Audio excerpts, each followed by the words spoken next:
Report of Interrogation of Survivors of U-574, a 500-ton U-boat sunk at about 0425 on 19th December 1941 in position 38 degrees by 15 north and 17 degrees by 16 west.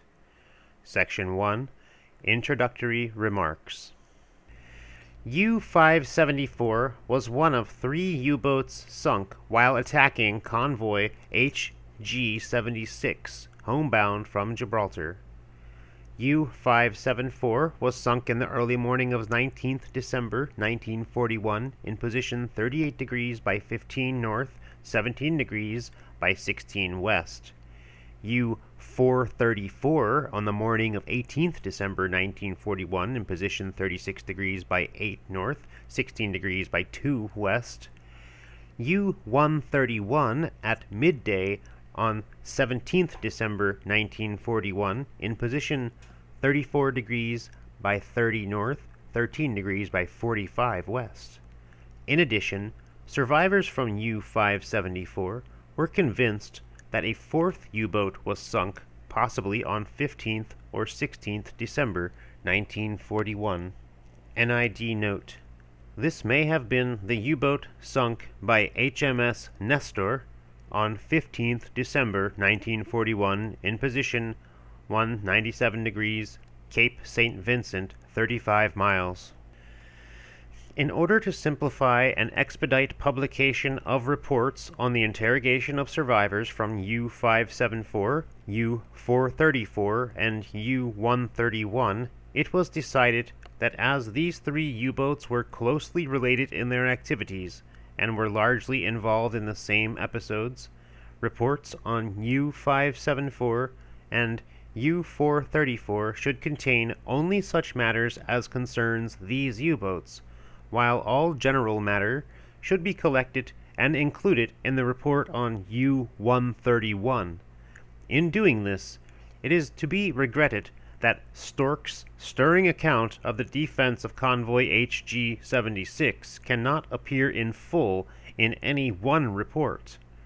This report on U-574 contains such extracts as concerns the sinking of this U-boat, and similar extracts appear in the reports on U-434, Confidential Book 405137, and U-131, Confidential Book 405139. The single success scored by U-574 on her war cruises was the torpedoing of HMS Stanley some minutes before she herself was sunk. It is clear from prisoners' statements that the sinking of the auxiliary aircraft carrier Audacity in the night of 21st December 1941 and of the SS Rückinge on early morning of 19th December 1941 was the work of another U-boat which unfortunately escaped. According to German wireless broadcast statements, Kapitänleutnant Bigalk U-751 was responsible for sinking Audacity. Section 2. Crew of U-574. The complement of U-574 totaled 43 in all and consisted of 6 officers, 3 chief petty officers, 11 petty officers, and 23 other ratings, of which only 4 officers, 4 petty officers, and 8 ratings survived. The survivors arrived at the interrogation center on 27th-28th December 1941. Little is known of the commanding officer, Oberleutnant Zersee Gengelbach, who did not survive, and no details are available regarding his previous U-boat experience. This officer, about 27 years of age, belonged to the 1934 term and served in the torpedo boat Jaguar in 1938. His crew considered him an able officer and a good navigator, which a petty officer stated is unusual at this stage of war among U-boat commanding officers, who are relying more and more on the navigational abilities of their chief quartermasters, particularly if these have had lengthy experience in the merchant service. At the same time, prisoners leave little room for doubt that Gengelbach was more feared than respected. He preserved very strict discipline, and on one occasion, shortly before the sinking of U-574, sentenced one of his midshipmen to 5 days' detention on board for not sighting an enemy aircraft before he had done so himself. Gengelbach frequently overrode the counsels of those about him, and was constantly involved in bitter arguments which proved damaging to morale on board. At the last, when U-574 was within seconds of being hopelessly lost, Gengelbach appeared to prefer to allow the boat to sink with her entire crew rather than risk capture by surfacing, which attitude was entirely in accordance with the orders of Vice Admiral U-boats. He was dissuaded from this course of action by Oberleutnant Engineer Lorenz after a fierce exchange of words. According to one prisoner's statement, Gengelbach had no intention of saving himself, was seen on the bridge without a life belt, and then, as U-574 was sinking, he threw himself into the conning tower and went down with his ship. The first lieutenant and torpedo officer, Lieutenant Zersi Eckhart Just, was born in 1919 in Hamburg, his father being a businessman in that city. He belonged to the 1937 term, and during 1938 as a cadet made a cruise in the Emden.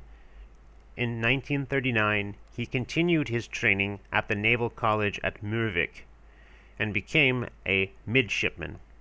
He was promoted to sub-lieutenant in May 1940. He was judged to be a good type of officer, but extremely reticent. He was regarded by members of the crew as a true comrade in arms. One petty officer survivor stated that while he had had quite enough of U-boats, he would not mind serving in one after the war with Just, should he ever be given his own boat.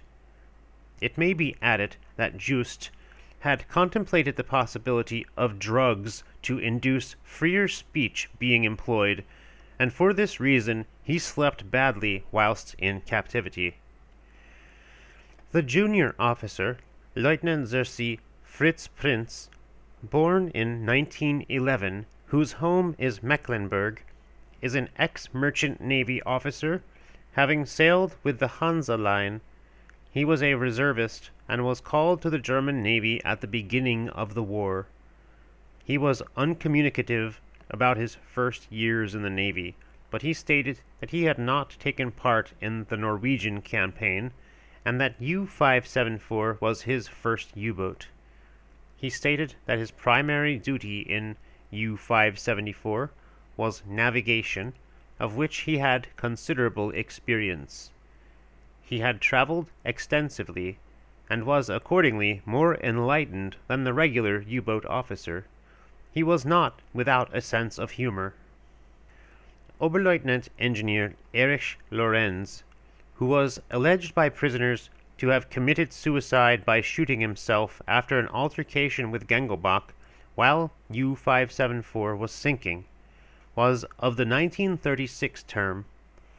In 1938 he was promoted to lieutenant engineer sub-lieutenant and was then attending the officers' course at the Naval College at Kiel.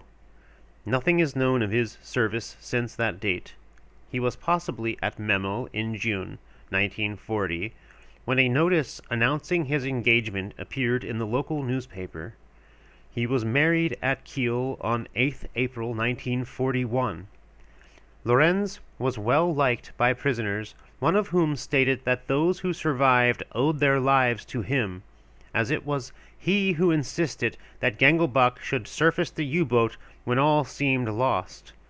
According to prisoners, Lorenz remained behind after the order "abandon ship" had been given, and shot himself after opening the flooding valves. At the time of sinking, he was known to have been suffering great pain from stomach ulcers, which had developed during the cruise. For some days he had been unable to eat any food at all. U-574 carried 2 midshipmen for training, Fenrich der See Rau and Fischer. Rau was born in 1922 and joined the Navy in October 1940 as a volunteer. He spent 3 months training at Stralsund and then joined a minesweeper flotilla, with which he remained until May 1941. He was then drafted to a midshipman's training school, but he refused to say how long he was there or where the school was situated. Rau had been a member of the Hitler Youth and was a typical product of that unsavory organization. He was of immature intellect, obstinate and conceited.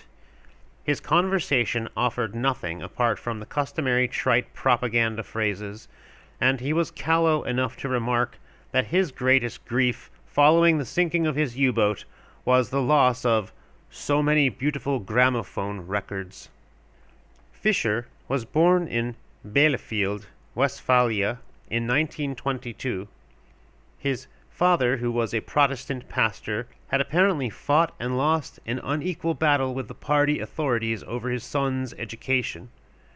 Fischer proved extremely Hitler-minded and had joined the Navy in 1940 but refused to give any details of his service. He was security-conscious and obstinate to a degree, and was useless for interrogation purposes. He seemed lacking in professional ability, and, being about 6 foot 4 inches tall, may have outgrown his strength. Of the 4 petty officers who survived, a boatswain's mate, who was an ex-merchant seaman, had served some months in a concentration camp, as well as a term in prison, both for suspected treasonable activities. This man professed his innocence of the charges brought against him, but he proved more talkative than the rest of the survivors, and there appeared no doubt that he still bore a grudge against the party authorities. An account of his experience while in prison and concentration camp will be included in the report on U-131, Confidential Book 405139. None of the surviving petty officers had been in the U-boat service earlier than December 1940. Some of the petty officers expressed the opinion that Atlantic U-boat warfare was becoming less profitable due to more effective countermeasures being taken, and they were perturbed at the increasing losses of U-boats. The rest of the crew bore out an observation made recently by interrogating officers that it is now the more experienced ratings who are becoming communicative, and the younger men, fresh from the Hitler Youth, who are the more stubborn and intractable. This is a recent trend which is considered of some interest. The survivors were noticeably more pessimistic than those captured as recently as 6 months ago. One rating went so far as to state that the war would last 2 years, when Germany would be defeated, and that he and his fellow prisoners would be castrated when they arrived home and be sent to Siberia. Prisoners spoke well of the treatment they received aboard the British warship, which brought them to England. Interrogating officers had no reason to complain that the prisoners had been spoilt for intelligence purposes, but it was obvious that they had received the customary detailed security training as to how to conduct themselves should they be made captive. German naval authorities continue to pay much attention to such training. Recent prisoners have referred frequently to their rights as laid down by the Geneva Convention, according to which they are only obliged to divulge their names and official numbers. Due to their privileges under the above convention, and to the oath binding them to secrecy which they have repeatedly been required to take, the majority of prisoners have refused to answer even the most innocent questions. Section 3. Early History of U-574. U-574, a 500-ton Type 7C U-boat, identical with the captured U-570, now HMS Graf, was built at the Blohm and Voss yards at Hamburg. U-574 was commissioned about the 15th June 1941, exactly 1 month after U-570. It is therefore probable that U-574 was launched approximately 1 month after U-570. The date of launching of the latter boat being 15th April 1941. These boats belonged to the series of U-551 to U-643, the first of which were laid down during the latter half of 1940. As a rule, Blohm and Voss built boats are commissioned every Thursday. This yard has had under construction the series U-551 to U-643, of which boat up to U-603 have probably already been completed. The boats up to and including U-573 are known to have been commissioned on consecutive Thursdays, U-573 on 5th June 1941, so that U-574 might have been expected to have been commissioned on Thursday, 12th June 1941. A prisoner stated that 10 stokers were drafted to U-574 on 6th and 7th April 1941 to stand by the U-boat during the final stages of her construction. Other members of the crew came on board as from 1st May 1941 until or about 15th June 1941. The date of commissioning the total complement was made up. According to prisoners, U-574 left Hamburg almost immediately for Kiel, which was to be her base for initial trials. At Kiel, representatives of the U-Boat Acceptance Commission came on board, and under their supervision, U-574 spent about 14 days carrying out acceptance trials, proceeding to sea nearly every day. After this period, U-574 was docked at Deutsche Werk Kiel for a further 2 weeks while underwater fittings were overhauled. On about 15th July 1941, U-574 left Kiel for tactical exercises and torpedo trials. The firing of torpedoes was carried out, as is customary, off Warnemünde, U-574 being alone at this time. It was alleged that torpedoes were only loaded while the U-boat was on the surface. After just over 14 days at sea, U-574 returned to Kiel, where she put into the Germaniawerft, or the Deutsche Werk, where further adjustments were made. Prisoners differ as to the length of this stay in Kiel, and as to the nature of trials which immediately followed. One prisoner stated that U-574 docked again and on 2nd August 1941 for 2 or 3 weeks, and then carried out further torpedo firing off Danzig. A second maintained that after a few days at Kiel, U-574 left for Horten, Norway, where there were other U-boats, and where U-574 practiced diving exercises for about 14 days. It was agreed by prisoners that in September 1941, U-574 was back at Kiel. Towards the end of September or early October 1941, U-574 left Kiel for Pillau, calling at Gottenhafen for 2 days en route. She remained 2 weeks in this area, where more diving trials were carried out and 8 torpedoes were fired, and then proceeded to Königsberg, where overhauls were effected while the U-boat was lying at the Elbing-Werft. From Königsberg, U-574 returned to Kiel, arriving on or about 8th November 1941. One prisoner stated that while in Kiel, mine laying was exercised, 2 mines being loaded into each tube. No mines were later carried in the U-boat during her war cruises. In the early days of November, U-574 embarked stores and 14 torpedoes, 12 being electric. These were stowed within the boat, and 2 air torpedoes. These were housed in the upper deck containers. Here in Kiel, U-574 also completed with oil fuel. Section 4. First War Cruise of U-574. U-574 sailed from Kiel on her first war cruise on or about 13th November 1941 at 0600. She proceeded to the North Sea via the Skagerrak, escorted by 2 patrol vessels believed to be converted trawlers, and headed northwards, hugging the Norwegian coast. Prisoners stated that when 3 days out, they put into a Norwegian fjord, possibly that leading to Kristiansand, where they lay for 1 night. The U-boat had no contact with the shore whatsoever, nor with any other ship. Proceeding north, U-574 was again accompanied by 2 patrol vessels, which escorted her past what appeared to one prisoner to be the entrance to a Norwegian harbor.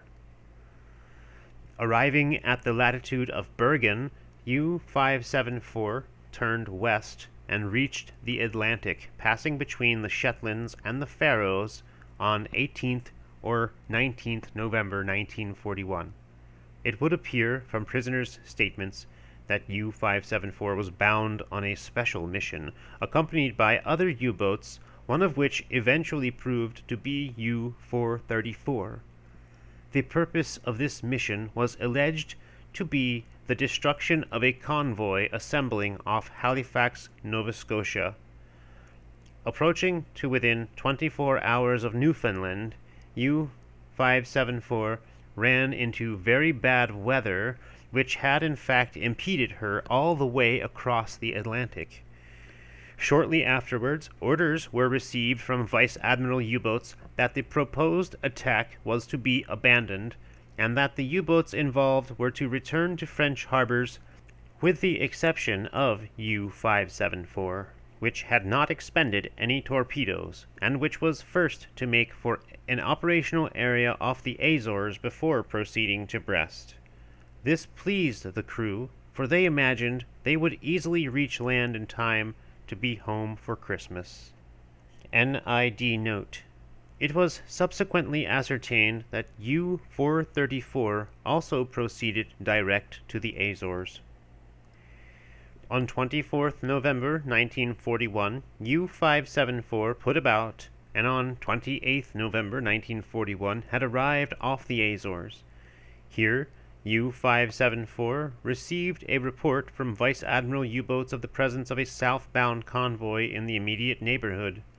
For 2 days she attempted to approach this convoy, but was driven off by a destroyer and forced to dive between 1800 and 2300 on the 2nd day.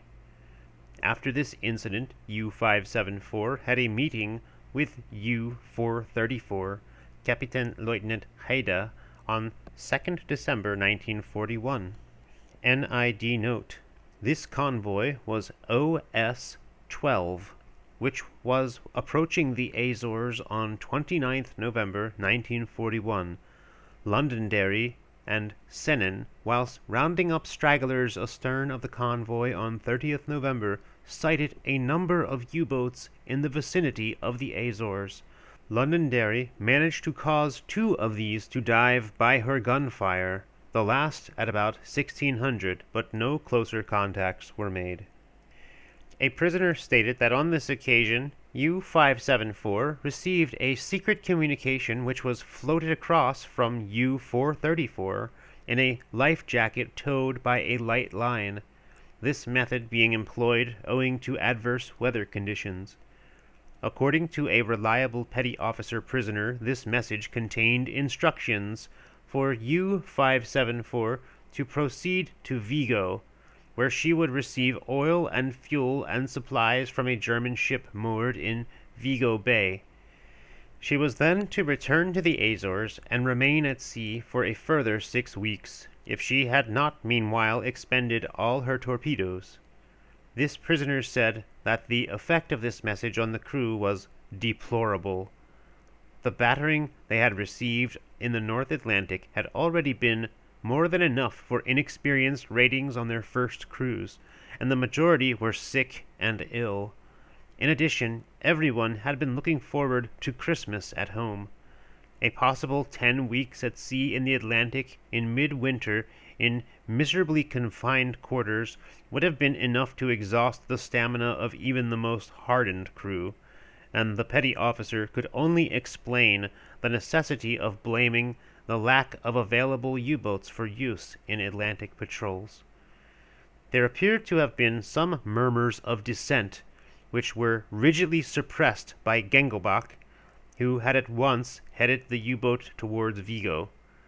At this stage, the voyage fuel had run so low that U-574 was not able to proceed at more than 5 knots on the surface, using only 1 diesel. U-574 used territorial waters off the Azores, where Gengelbach allowed the crew on deck to view a mountain, and again when traveling up the Portuguese coast.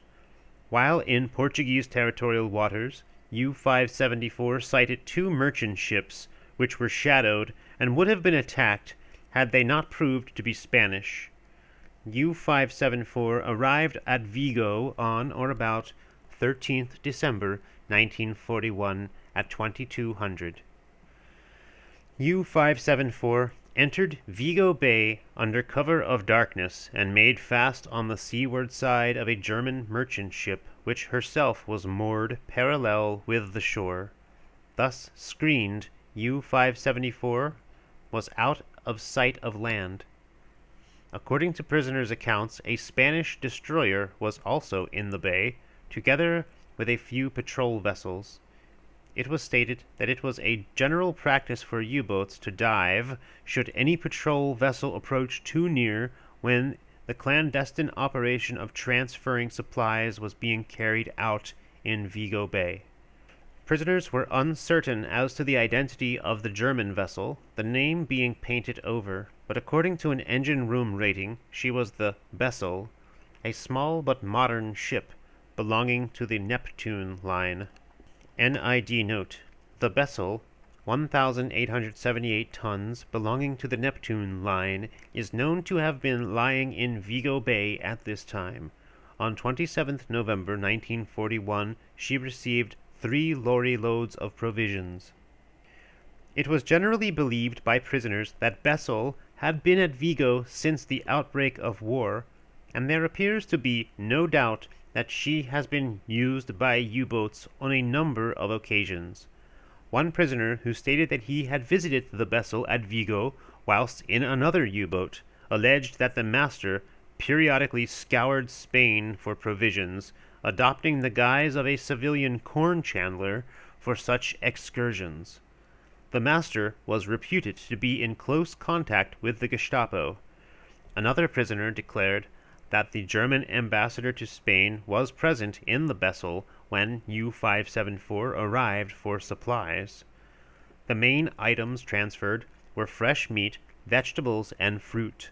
In addition, it was stated that U-574 completed with 100 cubic meters, about 90 tons, of fuel oil. Prisoners stated that the crew of Bessel, who wore overalls, were not allowed on board U-574. They learned, however, that the merchant seamen were allowed ashore daily, but were ordered to catch the last Liberty boat, which left Vigo Pier, at 23:30. Failure to catch this boat meant stoppage of pay and leave for 14 days. According to one prisoner's account, Gengelbach, who anticipated that he would receive fresh orders to proceed to the Mediterranean, requested a complete set of appropriate charts from Bessel, as he had none suitable on board his U-boat. One prisoner actually boarded Bessel. As a parting present, each man of the U-boat's crew received a bottle of beer. At 03:30 on 14 December 1941, U-574 cast off from Bessel and proceeded to sea, having remained alongside for approximately 5.5 hours. The shortness of this stay was obviously dictated by the urgent necessity to clear Vigo Bay before dawn. Section 5. Last Cruise of U-574. Leaving Vigo, U-574 proceeded to the western approaches of Gibraltar, where she intended to remain for a short period before making for an operational area off the Azores. She had been advised by Vice Admiral U-boats that a British cruiser was shortly to leave Gibraltar Harbor, and she had orders to attempt to torpedo this warship before proceeding. The spirits of the crew were still downcast and listless. On 15th December 1941, U-574 received a signal from a Focke-Wulf Condor aircraft that a homeward-bound British convoy had reached a position just west of Gibraltar. NID note: this convoy proved to be HG-76.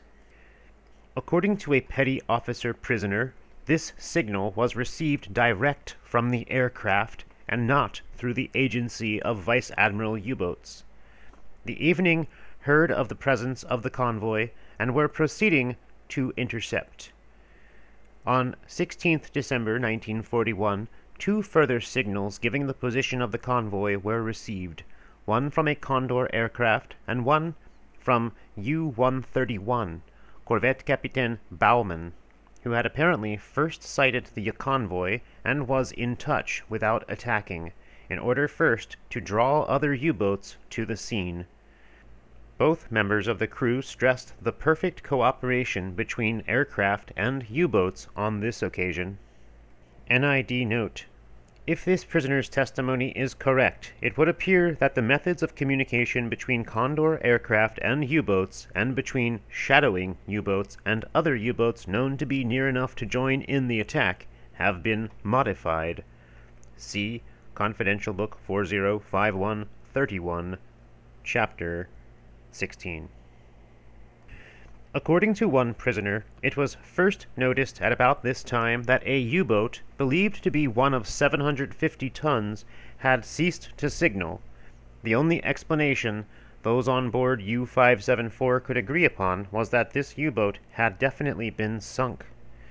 Prisoner was unable to definitely state the number of this boat or the name of her commanding officer. NID note: this boat may have been the U-boat sunk by HMS Nestor on 15th December 1941 off Cape St. Vincent. There were no survivors, and the number of this boat is therefore unknown. According to prisoners, U-574 first came up with the convoy HG-76 on the morning of 17th December 1941. Of this day, Stork reports that at 12:47 Stanley sighted an object on the horizon bearing 130 degrees. Stork, believing that this was the U-boat dealt with next morning. NID note: it would appear that this U-boat was in point of fact U-574. The U-boat sunk on the morning of 18th December 1941 proved to be U-434. Stanley's first report was, however, shortly followed by a second submarine on the surface bearing 060 degrees, and attention was concentrated on this U-boat, which later proved to be U-131, and was referred to by Stork as U-boat A. Blankney, Exmoor, Stanley, Stork, and Penstamen proceeding at full speed to attack. At 13:07, a relief fighter flown off from the auxiliary aircraft carrier Audacity, in company with the escort to whom the U-boat's position had been given, dived on the U-boat and was shot down. This incident was observed by U-574 shortly before she submerged. A prisoner stated that at the time Gangelbach and a midshipman named Fisher were on the conning tower, and that Gangelbach sentenced Fisher to 5 days' detention on board for not sighting the British aircraft before he himself had done so. NID note: Operations which immediately followed and which led to the destruction of U-131 Corvette Captain Baumann are contained in the report on that U-boat.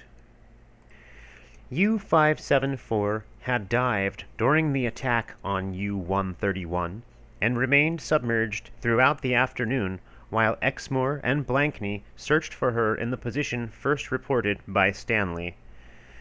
According to a prisoner, U-574 again surfaced at 1800 on 17th November 1941 and sighted the convoy in the distance, but lost contact almost immediately due to a rain squall. In making towards the expected position, lookouts suddenly sighted a corvette, and U-574 dived again and was unable to regain contact until the following evening. Prisoners of U-574 apparently knew nothing of the destruction of U-434, referred to by Stork as U-Boat B, on the morning of the 18th December 1941. See Confidential Book 405137. They stated that their next contact with the convoy was at 1600 on 18th December when they sighted a large freighter. They pursued on the surface and after a short time noticed a 750-ton U-boat, of which they did not know the number, had also joined the chase. They were about to fire torpedoes at approximately 1700 when the freighter suddenly altered course, making an approach from a difficult angle necessary. They were carrying out this maneuver when two corvettes were sighted steering towards. Allowing for the discrepancies in German and British time, it is possible that U-574 was the U-boat sighted at dusk on 18th December 1941 by Penstemon, 8 to 10 miles on the port beam of the convoy, then in position 37 degrees by 15 north, 16 degrees by 57 west, which she was ordered to attack with convolvulus. Stanley, who had been investigating a merchant ship nearby, joining in on her own initiative.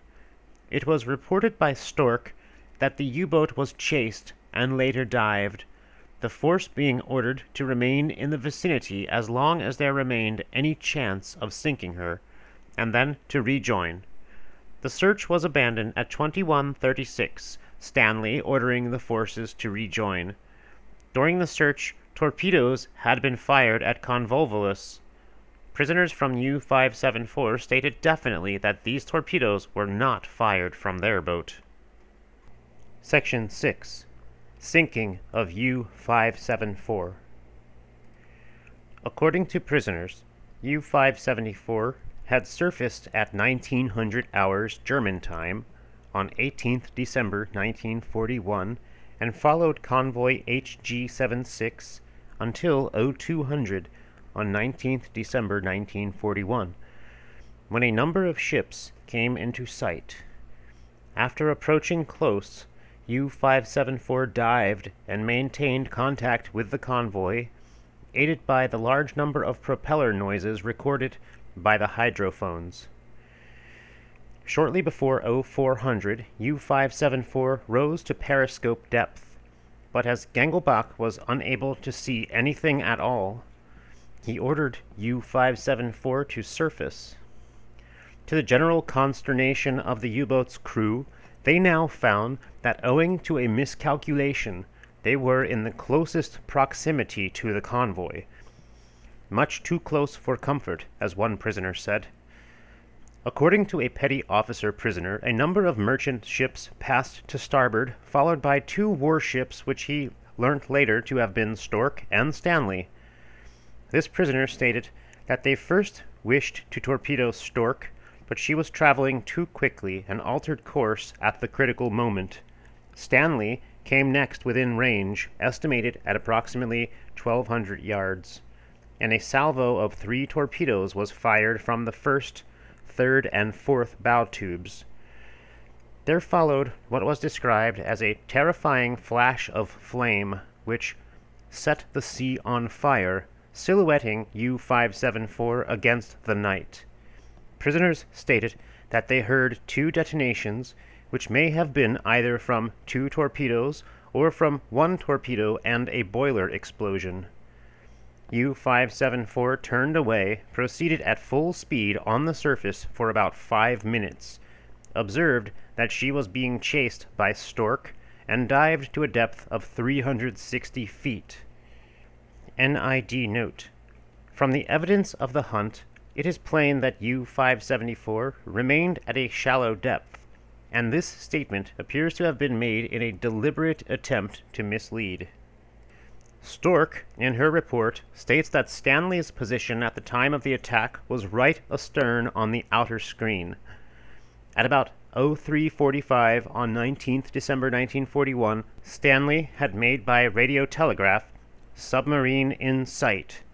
Having very little idea of her exact position, Stork ordered her to indicate her whereabouts by illuminant, but she shortly afterwards amended her signal by RT to "Torpedoes passing astern." Stork sighted Stanley shortly afterwards about 1.5 miles on her port quarter. She made her pennants twice by light, and Stork was replying when Stanley went up, literally in a sheet of flame several hundred feet high. It was reported later that Torpedoes had passed astern of Stork at about the same time. Prisoners alleged that they did not know whether any other U-boats were in the vicinity at this time, but they were quite certain that only 3 torpedoes were fired from U-574. Stork reported that Stanley was torpedoed at 0409. Stork turned 16 points to port at full speed, ordered escorts to carry out a 36th Escort Group operation, Buttercup astern, and, when abreast the wreck, to commence dropping depth charges in accordance with that order. AS contact was quickly obtained, fine on the port bow, and Stork went into attack at 15 knots, and dropped 5 depth charges set at 50 feet. These were dropped slightly late, owing to the last-minute decision to fire a pattern instead of single charges. Stork then ran out for about 1,000 yards, turned and attacked again, this time with a 10-charge pattern, settings 50 and 140 feet. This attack appeared excellent from the Asdic point of view. In U-574, depth charges dropped during the second attack exploded immediately above the U-boat and were considered fatally accurate. Both main electric motors were put out of action, the port motor temporarily, but the starboard one permanently, as fuses were blown, causing a short circuit which burnt through vital cables, and a small fire broke out in the control room. One group of compressed air bottles was shattered, a rib supporting the pressure hull fractured, and the torpedo angling gear came adrift aft. A certain amount of water entered the boat. According to prisoners, there followed an altercation between Gengelbach and Lorenz, the engineering officer. It was apparent to Lorenz that the U-boat was doomed, and that if anyone was to come out alive, it was imperative to surface immediately. Gengelbach, however, remained obstinately stubborn, and it seemed, rather than risk capture, he was prepared to allow the U-boat to sink to the bottom, carrying the entire crew with her. Prisoners who witnessed this tense scene stated that Gengelbach's attitude infuriated Lawrence, who shouted, "Either you leave the boat or I do. I cannot take any more responsibility." This outburst had the desired effect, and Gengelbach then ordered the crew to put on life-saving apparatus and blow the tanks. With her remaining compressed air, U-574 reached the surface. Gengelbach's first intention was to attempt to escape above water, as the diesel engines had suffered no severe damage, but a burst of star shells and snowflakes greeted U-574 as she broke surface. Stork opened fire immediately, and it was soon obvious to the U-boat that they could not hope to steal away undetected. Gengelbach then gave the order to abandon ship whilst proceeding on her diesels. A number of reliable prisoners stated that Lorenz remained below, and after opening the valves to scuttle the U-boat, picked up his revolver and shot himself. A petty officer prisoner, who was one of the last to leave the U-boat, stated that although the bridge was raked by machine gun fire, no one was hit as they jumped overboard, which statement is contrary to Stork's report. This prisoner and others stated that Gengelbach made no attempt to save himself and did not bother to put on a life-saving jacket, and finally threw himself into the conning tower hatch and went down with his ship. According to prisoners, at least 26 men were drowned, some being so panic-stricken that they forgot to open air valves of their life-saving gear, and were therefore dragged down by the weight about their chests. Others were undoubtedly blown to pieces by depth charges intended to sink the U-boat as she was circling after being abandoned. One prisoner who was further away from the depth charges remarked that when they exploded, he felt as if he was swimming in soda water. Of the last stages of the sinking, Stork reported that she had just opened out for a third attack with depth charges set to deeper setting, and had turned and was running in when the U-boat surfaced about 200 yards ahead.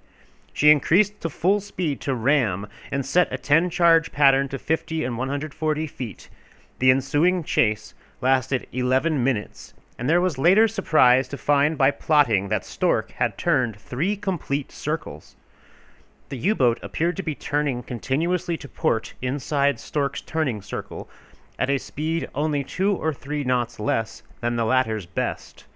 She was kept illuminated by snowflakes, which were quite invaluable for this unusual action.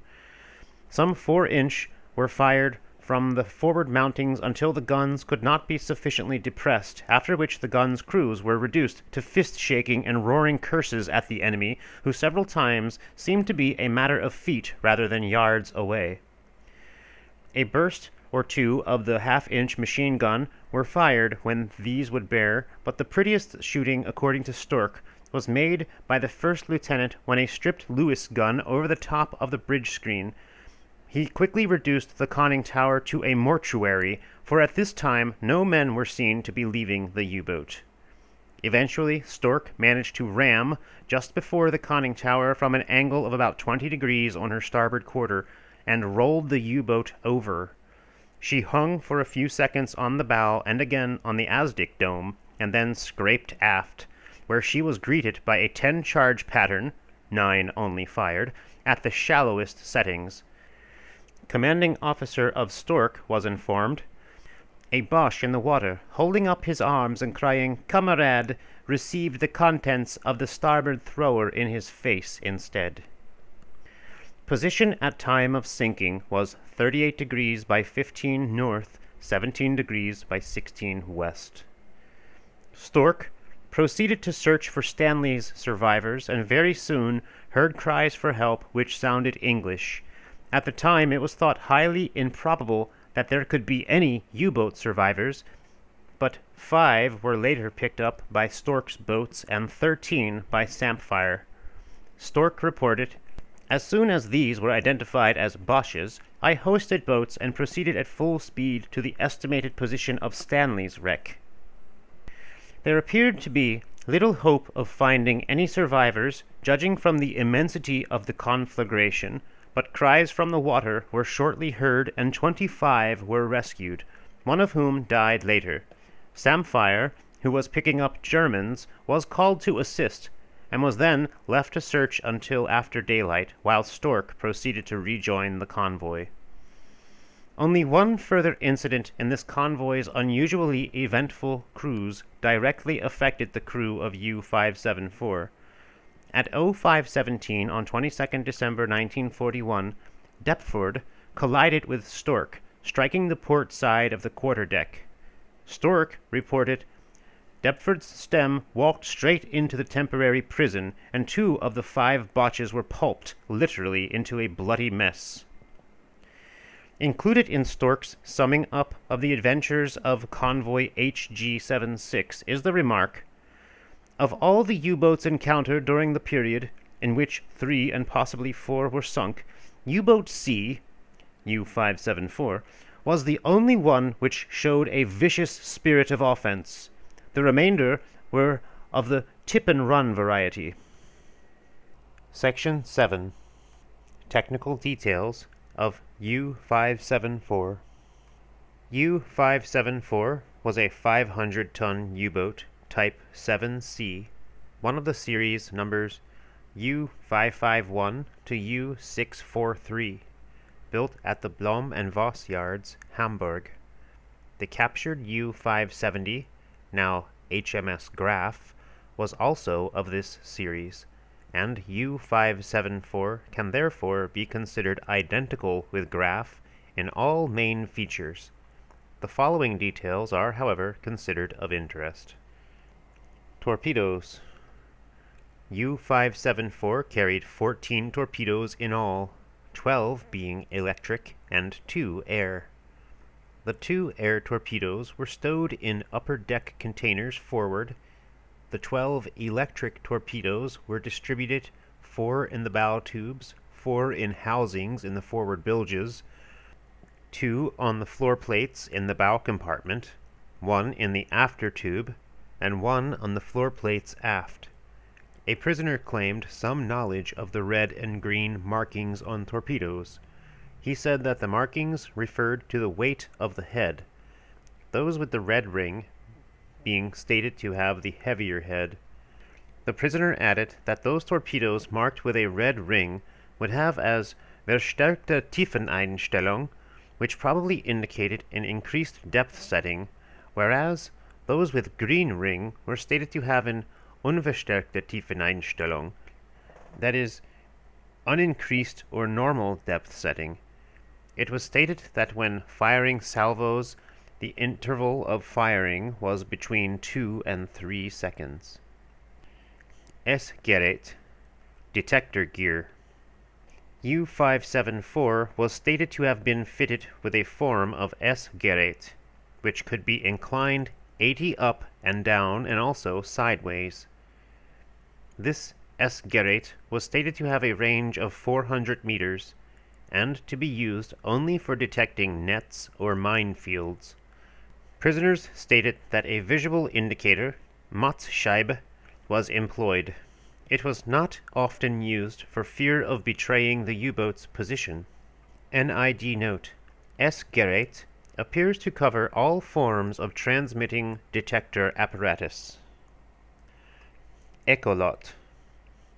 U-574 was stated to use 2 kinds of echolots.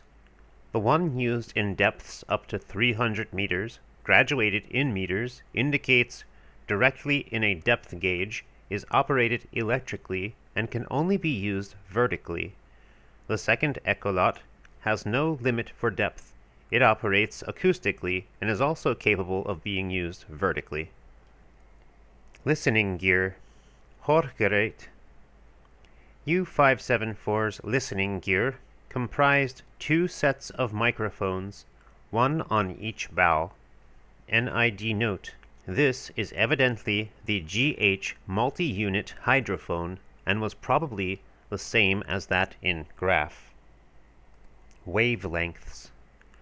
A petty officer telegraphist stated that 3 different groups of wavelengths were employed, each group being referred to as a Schaltung group and carrying a special name such as Greenland, Iceland, or Ireland. Each group, Schaltung, was able to use 5 different wavelengths, including one of the longest. U-574 had used Ireland group in the 4 weeks of preceding her sinking. Vice Admiral commanding U-boats signals which group each boat shall use, and the date on which this group is to come into operation. Codes are supplied for a duration of 2 months.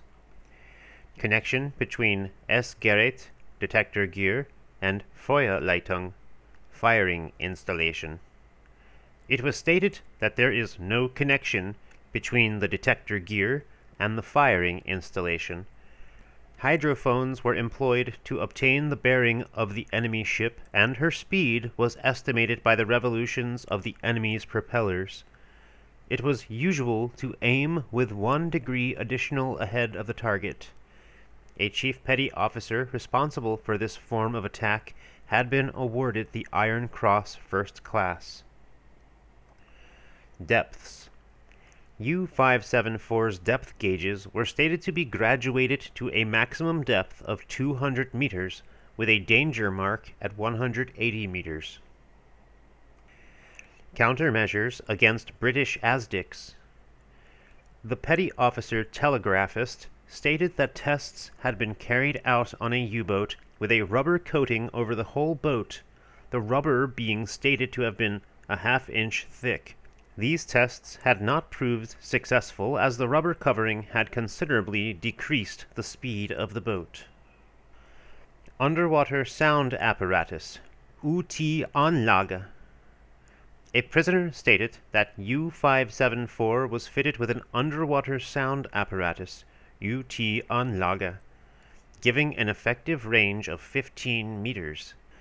It was stated that transmitters and receivers were fitted on both sides of the ship, and when commencing communication, both sides are used until the ship with which they wish to communicate is located, when one side is cut out. The frequencies employed for this apparatus in U-574 are not accurately known, but may have been the same as those employed in HMS Graf. Binoculars. A prisoner stated that U-boats carry two types of binoculars, one with a magnification of 7, as found in HMS Graf, and one pair for night use with less magnification, the power of which was not known. These binoculars were stated to be manufactured from a light metal and were not of normal Zeiss manufacture. Some prisoners stated that aircraft could be spotted up to a distance of 6 miles. Others stated that they could be seen up to the distance of the horizon, but this depended weather conditions. Prisoners added that the glasses became wet and required continual cleaning. Lookouts usually have a 90-degree sector for observation. Appendix, list of crew of U-574, etc. Survivors, officers 4, chief and petty officers 4, men 8, total 16. Casualties, officers 2, chief and petty officers 10, men 15, total 27. Total crew, officers 6, chief and petty officers 14, men 23, total 43. February 1942.